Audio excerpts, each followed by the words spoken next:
Architects of the West Kingdom is a game for 1 to 5 players in which they are royal architects trying to impress their king by constructing various buildings and advancing work on the cathedral.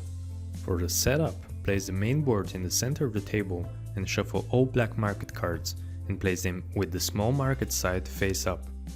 Shuffle the reward cards and place face down a number of them equal to the number of players times 2 plus 1 additional card. Place all the building and multiplier cards and all of the debt cards with the unpaid side face up. Shuffle all apprentice cards and place 1 apprentice card face up in each of the 8 spaces to the right of the workshop. Place all of the supplies near the board and place 4 silver in the space above the tax stand. Each player takes 1 player board and 20 workers in their chosen color.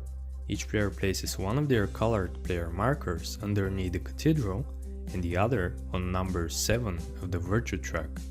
From the pile of building cards, deal 4 to each player. Players distribute these cards among the players using a drafting mechanism until every player has 3 building cards. The remaining 1 card is placed face down under the building card pile. The 3 chosen cards form the player's starting hands. Randomly choose a starting player. They receive 3 silver from the supply, and every other player receives the number of silver equal to the previous player's amount plus 1. Gameplay. On their turn, players must place one of their workers to a chosen location on the board. There are 3 different location types where players can place workers. In the locations with a large open circle, there are no restrictions for the number of workers.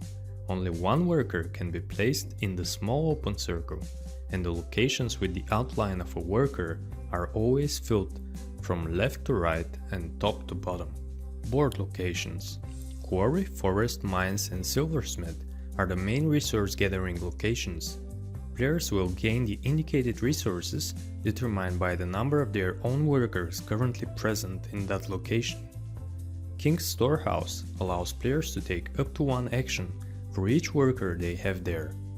The available actions are to trade the indicated number of the pictured resource for virtue or marble.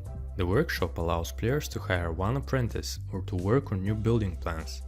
Players must pay 4 silver, 2 of them to the tax stand indicated by the red colored coins and the other 2 to the supply. The worker icons above the apprentice cards indicate how many workers are required in order to hire the respective apprentice. Alternatively, players can place 1 silver on a card to skip it. After hiring an apprentice, the rest of the cards are shifted to the left and the board is refilled. Players cannot have more than 5 apprentices. The second action available at the workshop is to work on new building plans. In this case, the current player gains building cards from the top of the building card pile equal to 1 plus 1 additional card for every 2 workers they have at the workshop. The hand limit for building cards is 6. In the town center, players can recruit locals to capture workers from any large open circle location. Every worker placed allows the player to pay 1 silver in order to capture 1 group of workers of a single color from 1 location. The captured workers are placed on the capturer's board, and on a later turn they may choose to send them to prison to gain 1 silver per worker. The tax stand location allows players to take all of the silver from the tax stand, but they lose 2 virtue. The black market has 3 spaces for players to place a worker. Each space is paired with an action below it.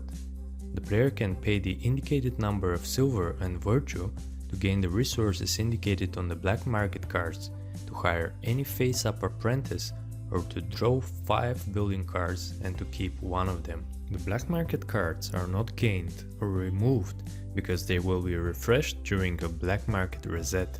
This happens when either all 3 spaces are occupied or a worker is placed in the guild hall on one of the leftmost spaces on the bottom 2 rows. The black market reset causes some actions. All workers currently in the black market are moved to the prison.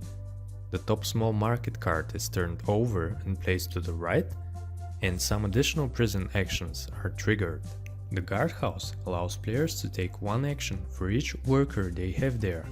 The available actions players can take are: send all captured workers from their player boards to the prison and gain 1 silver for each of them, or release all their own workers from prison, or pay 5 silver, 2 of them tax, or take 1 debt and lose 1 virtue to release all their own workers from other players' boards, or pay 6 silver, 3 of them tax, to pay off 1 debt. The guild hall is used to construct either a building from the player's hand or advance work on the cathedral. When placing workers here, lay them flat and always place from left to right, top to bottom. In order to construct a building, players must pay the indicated resources on the left of the card. All buildings will either have an endgame or immediate effect as well. Players can advance the construction of the cathedral. To do this, players should: first, pay the indicated resources to the left of the cathedral, 1 level above where their player marker currently sits. Second, discard any 1 building card from their hand face down to the bottom of the building card pile. Third, move their player marker 1 level up the cathedral. Fourth, reveal the top card from the reward card pile and gain its benefits. At the end of the game, players will score victory points equal to the number shown in the yellow flag to the left of their current level in the cathedral. The end of the game will be triggered once the last worker is placed in the guild hall. The current player finishes their turn, then each player has 1 final turn before the game ends.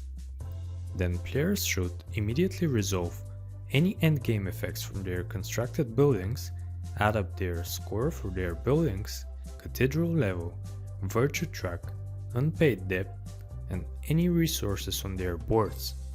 The player with the highest total score is declared the winner.